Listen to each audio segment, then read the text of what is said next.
بسم الله الرحمن الرحيم.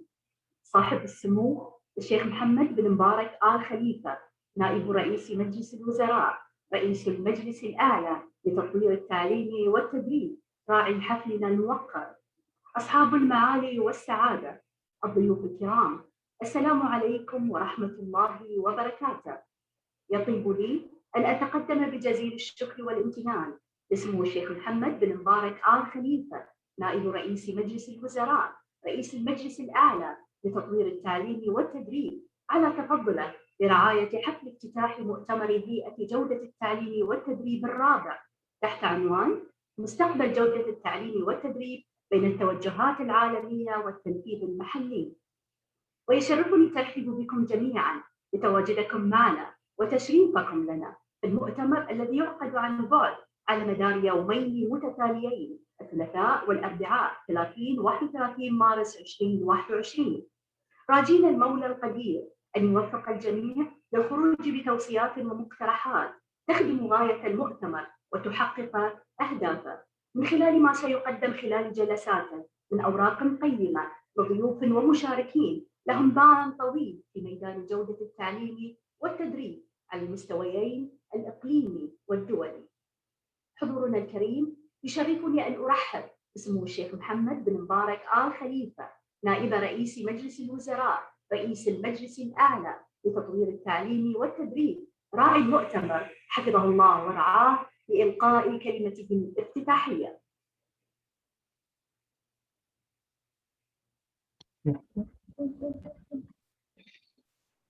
أصحاب المعالي والسعادة، الحضور الكرام، السلام عليكم ورحمة الله وبركاته.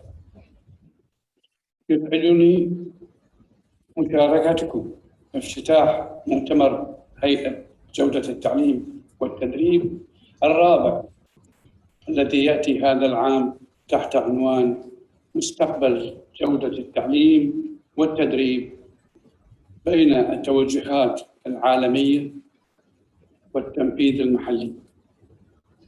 وبهذه المشاركة المحلية والإقليمية والدولية المؤثرة والفاعلة في ميدان جودة التعليم والتدريب، بما يضفي الجودة والأهمية على المؤتمر، آملا أن تكلل أعمالكم بالنجاح والتوفيق.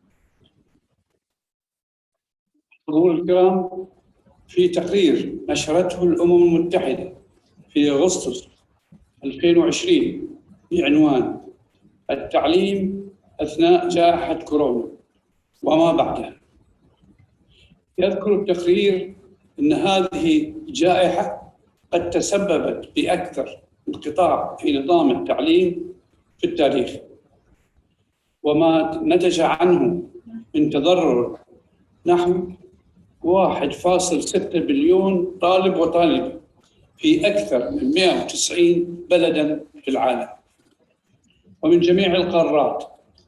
كما يذكر التقرير أن تلك الجائحة كانت سبباً في عمليات إغلاق المدارس وغيرها من مؤسسات التعليم بنسب تتراوح بين 94 و99% بحسب مستوى الدخل في البلدان المتضررة. حضور الكرام، قبل 100 عام وأكثر بدأت البحرين نهضة التعليم المؤسسي، وخاضت ذلك التحدي بكل عزيمة، ذلك عندما تم تأسيس مدرسة الهداية الخليفية كأول مدرسة نظامية في البحرين في عام 1919، حيث شهدت العملية التعليمية منذ ذلك الوقت محطات تغير وتطوير من حيث الأهداف التعليمية ومراحل الدراسة وفقاً للمتغيرات ومتطلبات سوق العمل وبرامج التنمية الشاملة، من واقع الإيمان بأن التعليم هو المستقبل ومقياس حضارة الأمم وتقدم مناهضة الدول والشعوب. يأتي ذلك في ضوء المتغيرات التي تطرأ على المجتمعات والتطور التكنولوجي الهائل الذي يشهده العالم، وأثر ذلك على الاقتصاد. وفي ظل تساؤل المختصون والتربويين من حيث أهمية البحث المستمر في مراجعة أنظمة التعليم بدءاً من رياض الأطفال وحتى التعليم ما بعد المدرسي، أي ما بعد المرحلة الثانوية، من أجل تأسيس نظام تعليمي مواكب لمتطلبات القرن ال21، قادر على تخريج جيل متعلم قوامه الإبداع والابتكار والمنافسة في مجالات الحياة المختلفة. وإدراكاً لذلك وتزامناً مع إطلالة المشروع الإصلاحي لحضرة صاحب الجلالة الملك حمد بن عيسى آل خليفة عاهل البلاد حفظه الله ورعاه، واهتمام وتوجيهات جلالته لتحقيق التطور النوعي للتعليم، جاء مشروع تطوير التعليم والتدريب الذي أطلقه صاحب السمو الملكي الأمير سلمان بن حمد آل خليفة ولي العهد رئيس مجلس الوزراء، شاملاً للعديد من المبادرات الأساسية يأتي من بينها إنشاء هيئة جودة التعليم والتدريب كهيئة مستقلة تراعي في عملها معايير الجودة العالمية من حيث جودة المناهج والمقررات الدراسية وكفاءة الأطر التعليمية والإدارية والبنية التحتية في إطار نظام تقييم شامل مراع للشفافية والاستمرار.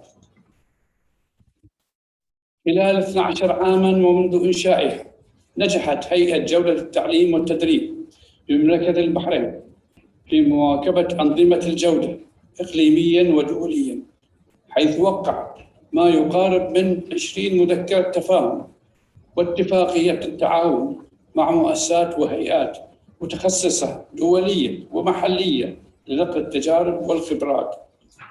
تلك الاتفاقيات وفرت للهيئة فرصاً كثيرة لأن تكون أرضاً خصبة لإعداد الخبرات المهنية في تقييم جودة أداء التعليم والتدريب، حيث نجحت خلاله في إنجاز أكثر من 1712 تقرير شامل لنتائج جودة أداء المدارس الحكومية والخاصة والجامعات والمعاهد، وتضمنت أيضاً نتائج إدراج المؤسسات التعليمية والتدريبية وتسكين المؤهلات الوطنية وإسناد المؤهلات الأجنبية على الإطار الوطني للمؤهلات.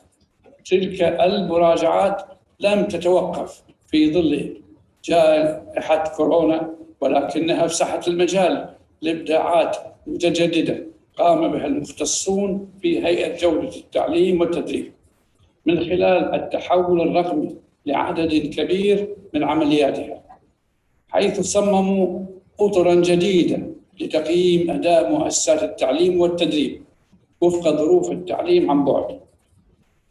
كما تعمل اللجان التنفيذية حالياً على تطوير نظام الامتحانات الوطنية ليخرج بصورة مطورة ومحدثة ليحقق الأهداف الوطنية المرشودة منه، وهو نجاح آخر يضاف لهذه المؤسسة المستقلة لتطوير التعليم والتدريب. ها هي تقوم بأدوارها الوطنية بكل إخلاص ومهنية واقتدار. حضور الكرام، استمراراً لعملية التطوير وفي ضوء تقارير هيئة جودة التعليم والتدريب، فقد وقعت الحكومة عقداً مدته عامين مع إحدى الشركات العالمية ذات الخبرة في مجال التعليم من أجل إعادة هيكلة وزارة التربية والتعليم وتعزيز دورها في تشغيل المدارس وتنظيم التعليم الأساسي، حيث بدأ العمل بتنفيذ هذه التوصيات التطويرية، وذلك لتمكين الوزارة من مواكبة المستجدات وأداء دورها بفعالية وكفاءة في المجالات التعليمية والإدارية. كما يتم أثر ذلك تنفيذ استراتيجية تطوير التعليم ما بعد المدرسي وتعزيز دور مؤسسات التعليم التطبيقي من خلال وضع الأهداف الاستراتيجية لرفع نسبة الالتحاق بالتعليم التطبيقي ما بعد المدرسي إلى 50% بحلول 2030، وذلك بالتعاون مع القطاع الخاص، واستجابة لمتطلبات الثورة الصناعية المعاصرة لإعداد أجيال تمتلك مهارات التنافس في سوق العمل.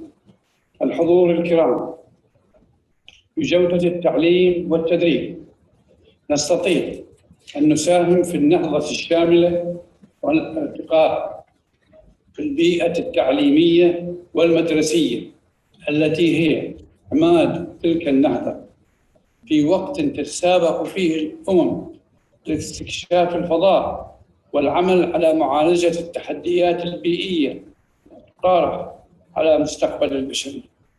وإذا ما أردنا أن نكون مؤثرين في هذا المجال فعلينا التعاون لتحديد استراتيجيات وأهداف جودة التعليم والتدريب التي نريد وأن نسعى جميعاً لتحقيقها، وبكل ما أوتينا من الإمكانات والكفاءات والمهارات، وبتضافر الجهود لتحقيق ذلك.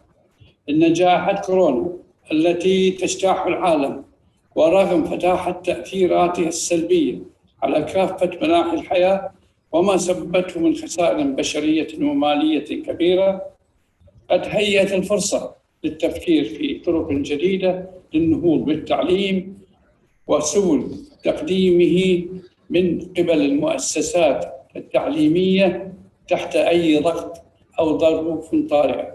وإن هذا المؤتمر وانعقاده يأتي دليلاً على إمكانية انتقال العالم إلى نمط جديد من التواصل المعرفي والتكنولوجي الحديث، والذي كان يمارس على نطاقات محدودة. في الختام، يسرني أن أقدم الشكر لهيئة جودة التعليم والتدريب ومجلس إدارتها وكافة منتسبيها على ما يقومون به من جهد وما يضعونه من خطط تحقيقاً لمستقبل تعليمي وتدريبي مشرف لمملكة البحرين، وما للسمعة الإقليمية والدولية التي أحرزوها إلا دليل على جودة الأداء وإتقانه، وما نجاحهم في استضافة هذه الكفاءات الإقليمية والدولية في هذا المؤتمر الهام إلا تأكيد الثقة التي حققوها على مدى عقد من العطاء الذي نتمنى أن يتواصل من خلال تلك المشاركات وعقد المؤتمرات وتعزيز العلاقات وتبادل الخبرات ونقل التجارب لما فيه خير التعليم الذي هو أساس رقي الأمم ونهضة شعوبها وسبيل نموها وتقدمها. والسلام عليكم ورحمة الله وبركاته.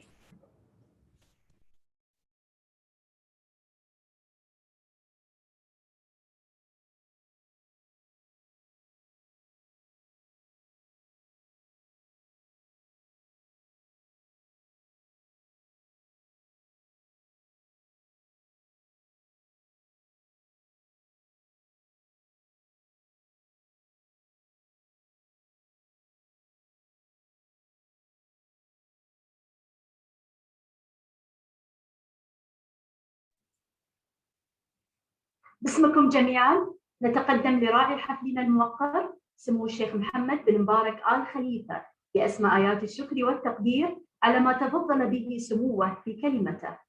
سمو راعي المؤتمر الحضور الكريم، يسعدني الآن أن ندعو سعادة الرئيس التنفيذي لهيئة جودة التعليم والتدريب الدكتورة جواهر شاهين المضحكي لإلقاء كلمتها، فلتتفضل مشكورة.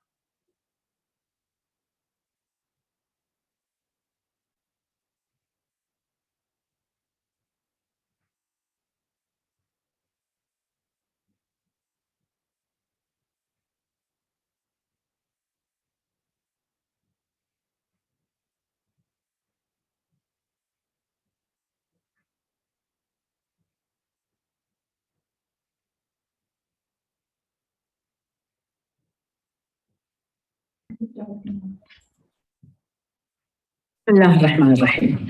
الشيخ محمد بن مبارك آل خليفة نائب رئيس مجلس الوزراء رئيس المجلس الأعلى لتطوير التعليم والتدريب راعي المؤتمر حفظه الله ورعاه. سعادة السيد أيمن بن توفيق وزير شؤون الشباب والرياضة رئيس مجلس إدارة هيئة جودة التعليم والتدريب الموقر. أصحاب السعادة، ضيوفنا الكرام، الأخوة والأخوات الأفاضل، حضورنا الكريم، زملائي الأعزاء، السلام عليكم ورحمة الله وبركاته. يسعدني أن أتقدم لكم بأجمل تحية وترحيب بمؤتمر هيئة جودة التعليم والتدريب الرابع، والذي يشرفنا مشاركتكم معنا فيه اليوم وحضوركم لجلساته التي سيتحدث فيها وعلى مدى اليومين القادمين العديد من الخبراء والشركاء الدوليين الذين تفخر هيئة جودة التعليم والتدريب بمشاركتهم وتواصلهم. من راعي المؤتمر؟ الحضور الكرام، إنه وبحسب أهداف التنمية المستدامة للعام 2030 17 التي وضعتها الأمم المتحدة، فإن جودة التعليم والتدريب تعد من أهم تلك الأهداف، حيث نص الهدف الرابع على ضمان التعليم الجيد المنصف والشامل للجميع وتعزيز فرص التعلم مدى الحياة للجميع. وكما نعلم فإن تحقيق هذا الهدف فيه من التحديات الكبيرة التي تواجه العديد من الدول، وقد بدأت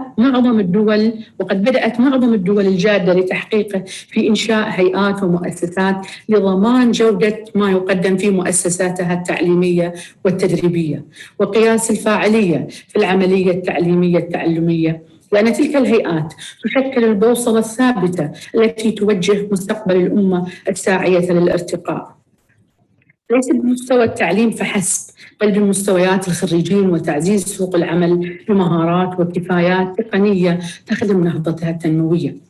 ولكن ومنذ ظهور جائحة كورونا كوفيد-19 فقد واجهت جميع الدول تحديات أكبر فاقت التحديات السابقة، كونها فرضت على جميع الأنظمة التعليمية في دول العالم أجمع وبلا استثناء نمطاً محدداً من التعليم والتدريب تتحكم فيه ظروف مختلفة ليست لها علاقة بالبيئة المدرسية أو الصفية، حيث أصبح الجميع يتحدث عن البنية التحتية للتقنية وشبكات الاتصال، وهي التي أحدثت الفرق ليس بين الدول فحسب، بل بين المدرسة ونظيرتها في البلد نفسه، كل بحسب امتلاكه للتجارب والخبرات والإمكانيات التي تؤهله للنجاح في هذه التجارب أو إخفاقه فيها.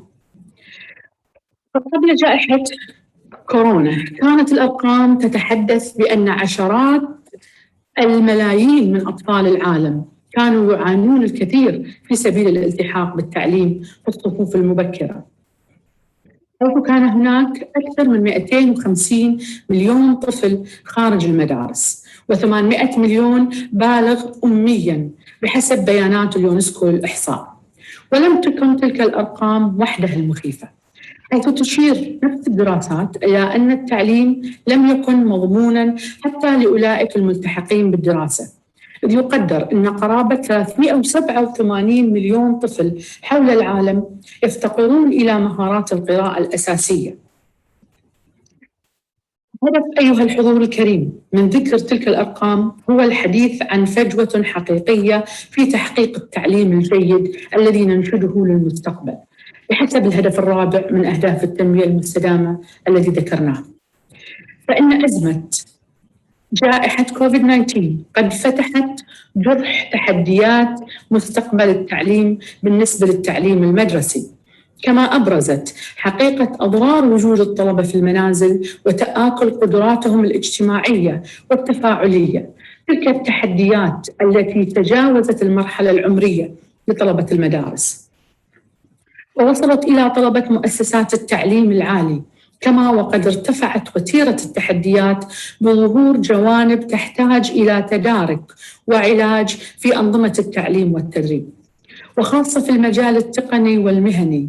وهنا نتحدث عن انخفاض مستويات الرقمنة وضعف بنيتها التحتية، وما نتج عنه من صعوبات طالة التعليم الصناعي المرتبط بالتجربة والآلات، وهو ما واجه طلبة الجامعات أيضاً. ناهيك حضورنا الكريم عن ضبط أنظمة التقييم الحقيقية التي في إمكانها تجاوز الغش والاحتيال وضمان تحقيق العدالة بين الطلبة، بما يحمي مستقبلهم من ظروف طارئة قد يساء استغلالها بشكل مؤذن، وخاصة للطلبة المجتهدين في كافة مراحلهم العمرية. إن الرهان على تطوير وتعزيز البنية التحتية في ميادين التعليم والتدريب هو رهان المستقبل الذي لا يمكن أن يحصل، لأنه وإن كان لن يقضي على جميع التحديات فإنه سوف يقلل منها بصورة كبيرة. سمو راعي المؤتمر الكريم، إن من يستعرض تجربة مملكة البحرين في التعاطي مع أزمة الجائحة التي مرت بها سيدرك أن التوجيهات الملكية السامية لسيدي حضرة صاحب الجلالة الملك حمد بن عيسى آل خليفة حفظه الله ورعاه كانت تهدف بشكل رئيس لحماية المواطنين والمقيمين من أضرار انتشار هذه الجائحة، وإن إدارة صاحب السمو الملكي الأمير سلمان بن حمد آل خليفة ولي العهد رئيس الوزراء الموقر حفظه الله ورعاه لهذه الأزمة بحكمة وكفاءة عالية استطاعت تحقيق الاستقرار واحتواء آثار هذه الجائحة على أرض الوطن وجميع من يعيش عليها بثبات واقتدار، وكذلك جهود الحكومة الموقرة الصادقة والمتراكمة في إيجاد بنية تحتية صلبة لتقنية المعلومات منذ عقود برئاسة سموكم حفظكم الله للجنة العليا لتقنية المعلومات والاتصالات. قد ساهم كل ذلك وبشكل واضح في تسهيل سيرورة المنظومة التعليمية عن بعد خلال هذه الجائحة، كما وأن دور المجلس الأعلى لتطوير التعليم والتدريب برئاستكم حفظكم الله سمو الشيخ محمد بن مبارك آل خليفة نائب رئيس مجلس الوزراء ومتابعتكم وتوجيهاتكم الحثيثة خلال هذه الفترة كانت أكبر ضمان لتحقيق الأهداف المرسومة رغم هذه الجائحة، كما كان لها أبلغ الأثر في اجتهاد الجميع للقيام بالأدوار المطلوبة منهم بكل إخلاص وتفاني.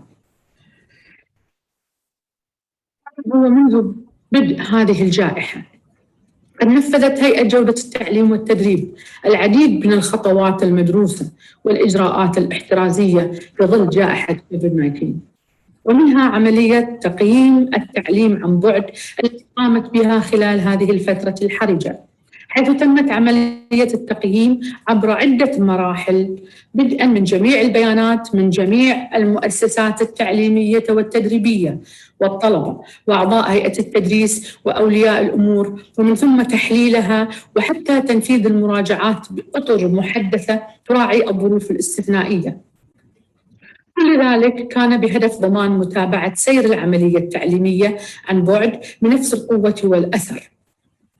تماماً، فإنني وبالنيابة عن نفسي وعن جميع منتسبي هيئة جودة التعليم والتدريب أتقدم بالشكر الجزيل راعي المؤتمر سمو الشيخ محمد بن مبارك آل خليفة نائب رئيس مجلس الوزراء رئيس المجلس الأعلى لتطوير التعليم والتدريب على تشريفه لنا برعاية هذا المؤتمر وكرمه الأصيل والمعهود برعايته لكل ما يسهم في تطوير التعليم والتدريب.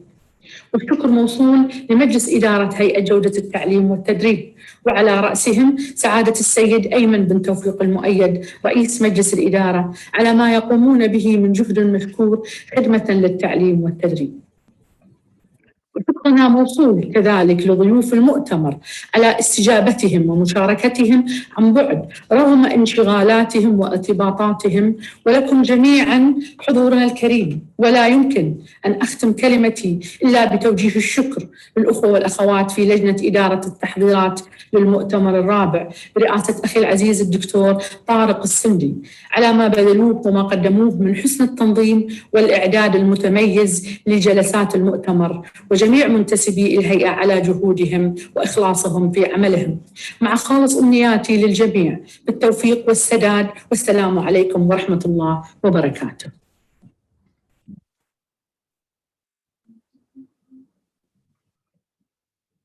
شكراً سعادة الدكتورة جواهر شاهين الضحكي على ما جاء في الكلمة. سمو راعي المؤتمر، الحضور الكريم، إن هيئة جودة التعليم والتدريب تواصل أداء الدور المنوط بها، وها نحن اليوم نستقبل عدداً من الكفاءات والخبرات الإقليمية والدولية لإثراء جلسات مؤتمرنا الرابع، متمنين للجميع التوفيق والسداد للخروج بنتائج وتوصيات تسهم في قراءة مستقبل جودة التعليم والتدريب في ظل ظروف جائحة كورونا وما بعدها.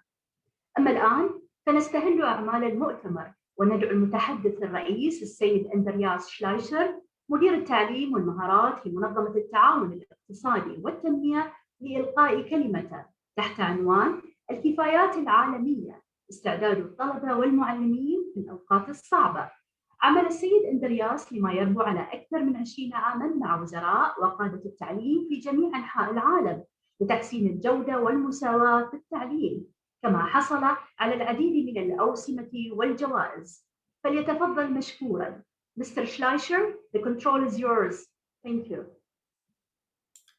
Salam alaikum, and my best greetings to His Highness Sheikh Mohammed bin Mubarak Al Khalifa for hosting this conference. It's a great pleasure for me to join you this morning. Let me share a few slides with you. Obviously, you know, this is a difficult moment for education everywhere in the world.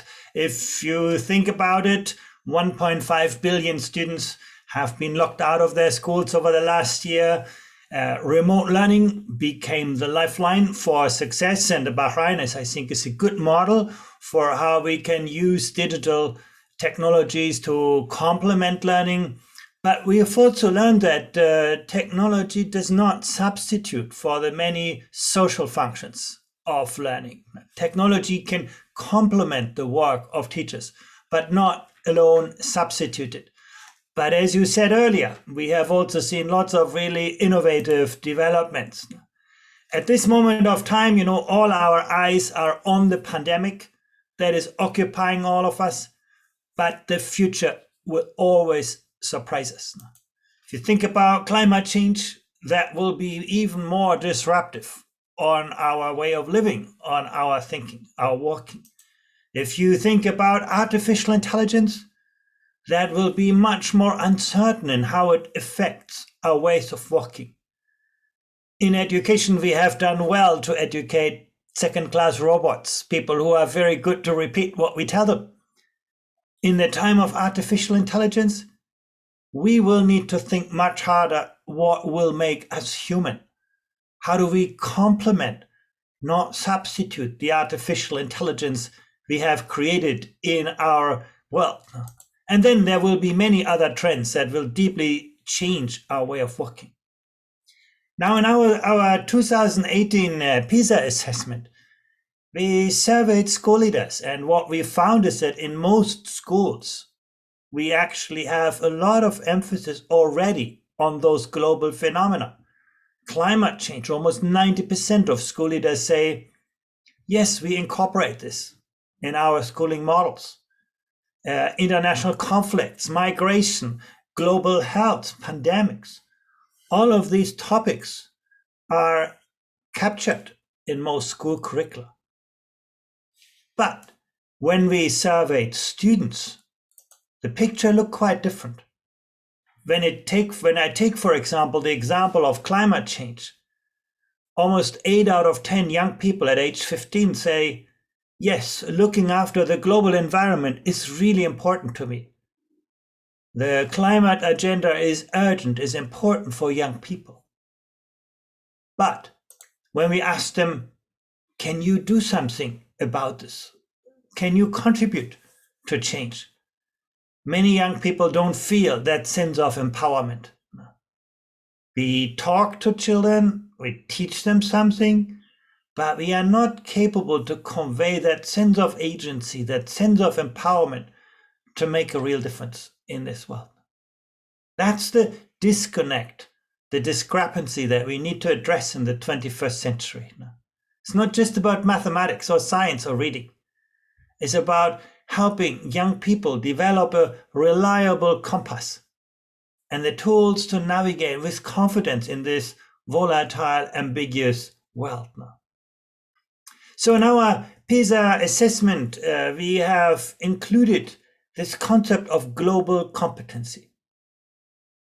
And let me explain that in a little bit more detail. The first thing that we wanted to see is to what extent can young people see the interconnectedness of our world. And if you drink a cup of coffee in Bahrain, do you understand that this could have implications on the ways of working of people in Colombia, in Brazil? Understanding our interconnectedness as people, as societies, as countries, as nations. So important in the world we live. The pandemic has shown us, Something happens in one part of the world and tomorrow it can affect everyone. These are the global trends. Second, we wanted to see to what extent young people can understand and appreciate different ways of thinking, different ways of working. Look at problems through different disciplinary lenses. Appreciate people who think differently. We're all, born into our families. We are very comfortable with people who think like us, who look like us, who work like us. But it's actually difficult to relate to people who come from different cultures, different traditions. But to be open, to be outlooking, is very important in the world in which we live today. We also wanted to see to what extent young people can actually engage in open, appreciated interaction with other people, with other cultures, with other disciplines. And last but not least, the point of taking action was very important to us. To what extent do young people develop that sense of agency? And then, as in PISA, always we developed an assessment where we actually looked how well countries do on this. And here you can see the results now. Singapore came out as number 1 when it comes to this sense of global competency.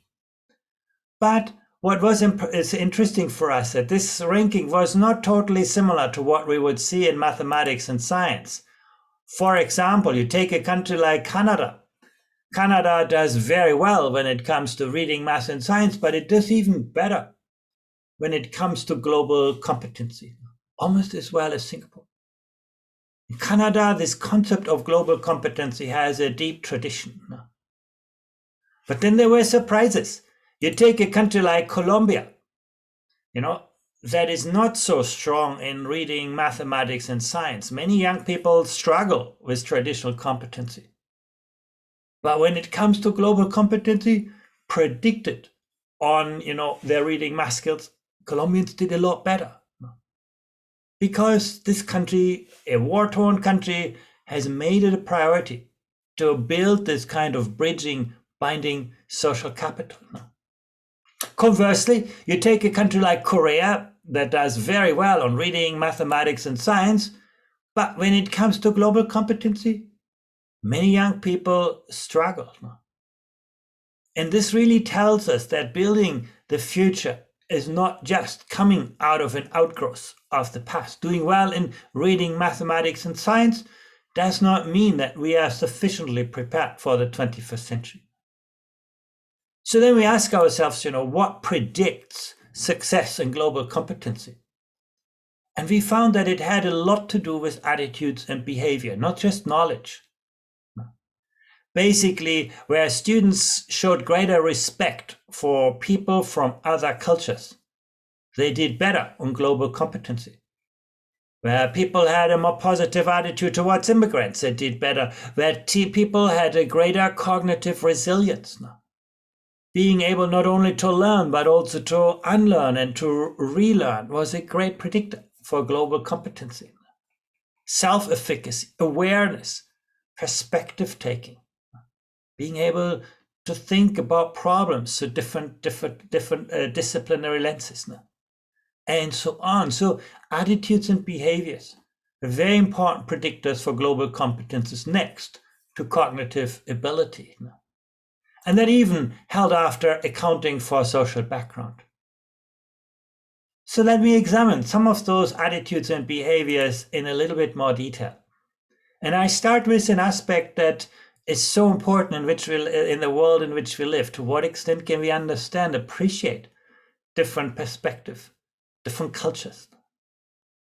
Cognitive resilience. To what extent, can I change my behavior when the situation changes? 70% of students on average across the OECD said that's no problem for me. I can deal also with unusual situations. When encountering difficult situations with other people, I can think of a way to resolve the situation. I can adapt easily to a new culture. That was a bit more challenging. Now, that's the average. And what we found is that actually this varies quite importantly across countries.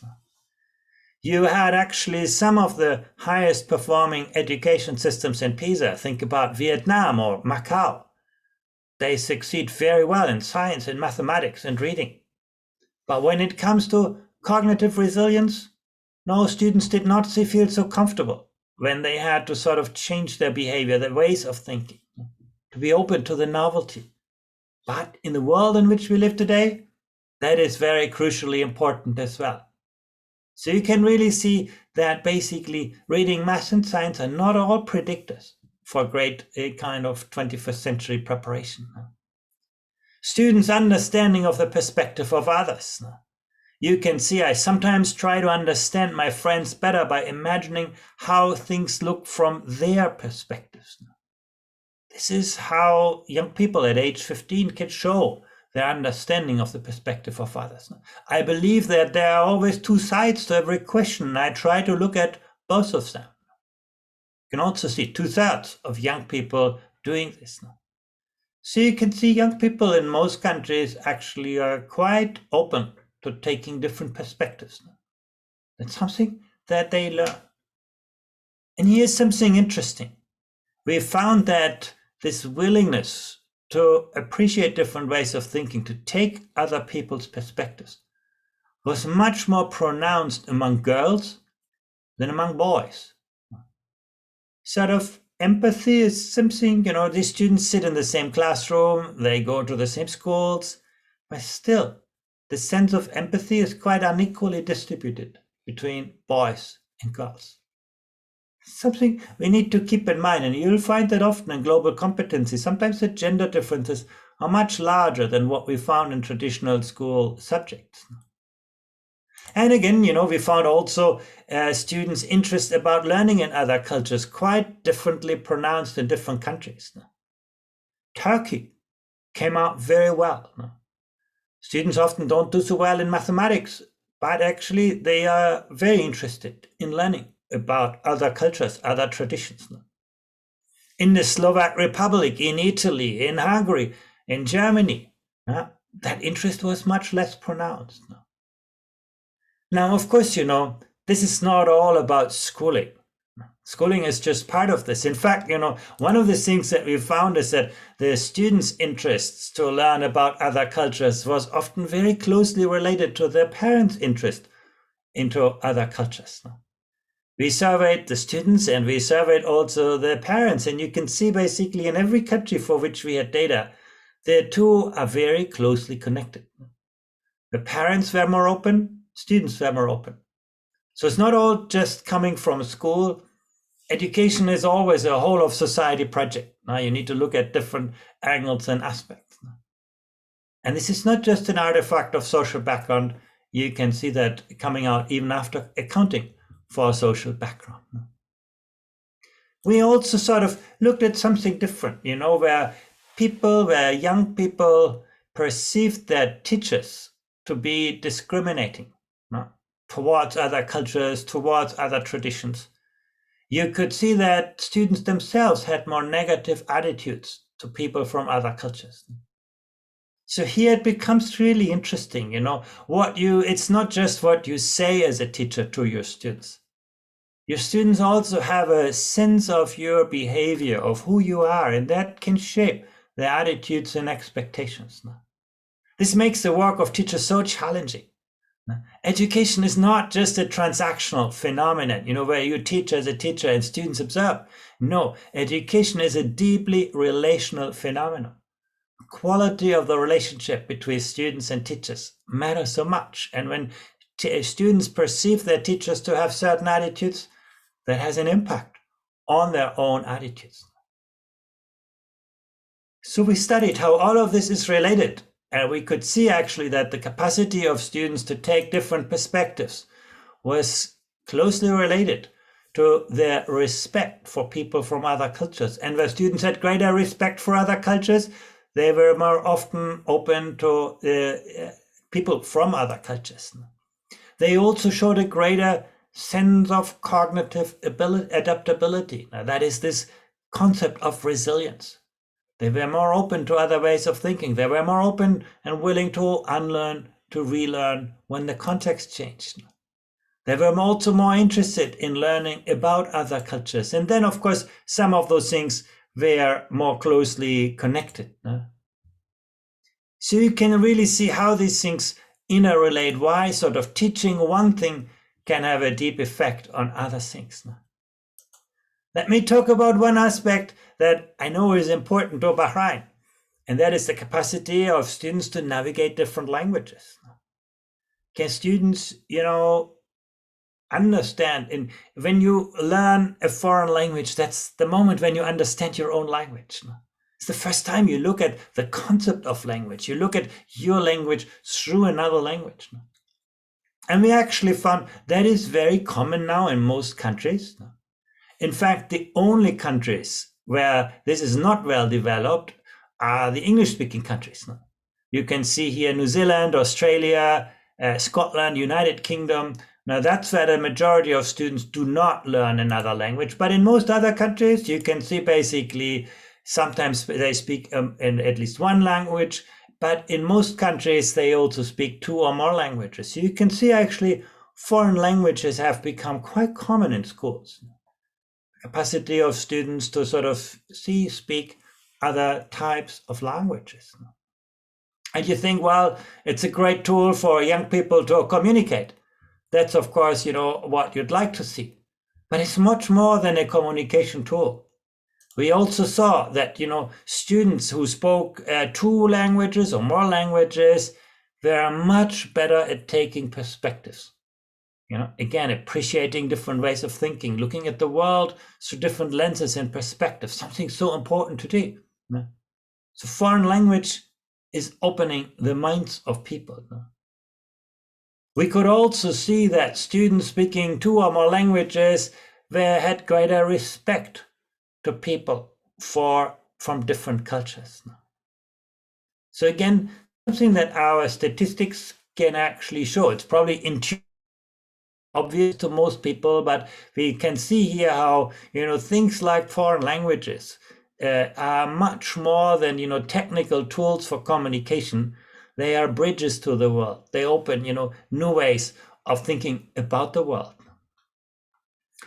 And that brings me to the last point, and that's, of course, how do we actually put that into action?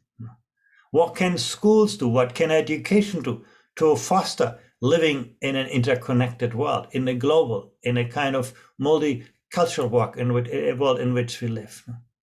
So when, again, we ask about school principals, about learning, about other cultures at school, you can say that most schools principals said, almost 90% say, in our school, students learn about different cultural perspectives on historical and social events. In our school, students learn about the cultures, the beliefs, norms, values, customs, and arts of different diverse groups they live in. So you can say, yes, most school leaders basically say we will do that in our history lessons, in our social sciences lessons. We talk a lot about the world. But when it comes to behavior, to action, for example, in our school, we celebrate festivities from multiple cultures. That was actually quite rare. So you can see again, on the one hand, we have theoretically embodied many of those elements of global competency in our school life. But when it comes to the practical sense of doing this, is still quite rare. That's what schools need to work on, to build more room for agency, for activity, for experiences of learning. And of course, those things differ across countries a lot. You can see, for example, in Singapore, in Panama, in Brazil, and so on, as a celebration of other cultural festivities in school is quite common. So students experience, other cultures quite a lot. Whereas in Italy and Switzerland and Saudi Arabia, that is still very rare. So a lot of variability of this across countries. You can look at another dimension as well, student exchanges. In Singapore, in Slovenia, and so on, you can see actually a lot of students engaging in student exchanges, visiting other countries and sort of being able to experience, other places. In Colombia and Peru, that's still quite rare. So again, the room, obviously, this is also something that often tends to be quite expensive, but it's an important way to experience, other ways of working. And then, we studied, when you look at all of those activities, what schools can do, the number of activities relating to global competencies that students are engaged in varies quite a lot. You have countries like the Philippines, the Dominican Republic, Singapore, Indonesia, Thailand, where you can say so great emphasis on many of those activities. On the other hand, you look at Hungary, you look at Slovenia, you look at France, it's not so common. So why are those activities so important? Well, that brings me to my conclusion. What you can actually see is that the number of learning activities, how much students are engaged, is a very important predictor on their attitudes towards global competency. Where students basically were interested in learning about other cultures. When they had done more learning activities, they were also more aware of global issues. They felt greater agency, greater self-efficacy, greater cognitive resilience. So you can see really how those activities are really in very important ways shaping the foundations of global competency, because those attitudes, as you saw at the beginning, are then a very important predictor for competency. And that has implications for teacher education. Actually, when we surveyed teachers, are you well prepared for this global interconnected world? In some countries, that was the case. For example, the United Arab Emirates does very well on this. Now, most teachers said, yeah, actually, my system prepares me quite well for this. I don't need a lot more training. There is a lot of really good training available. But when I look at Brazil, at Chile, or Korea, teachers feel, no, I'm not well prepared. I need a lot more education and training for myself. So we can see that actually this global competency needs to build on strong foundations. And those strong foundations are the teachers and the educators. And we need to make sure that we invest in their own abilities to do that. Global competency is our future. No, it is no longer just about reading mathematics and science. We need to be able to, think creatively, imaginatively, have students who take responsibility for themselves, think for themselves, but also work with others, learn to live with themselves, learn to live with others, and learn to live with the planet.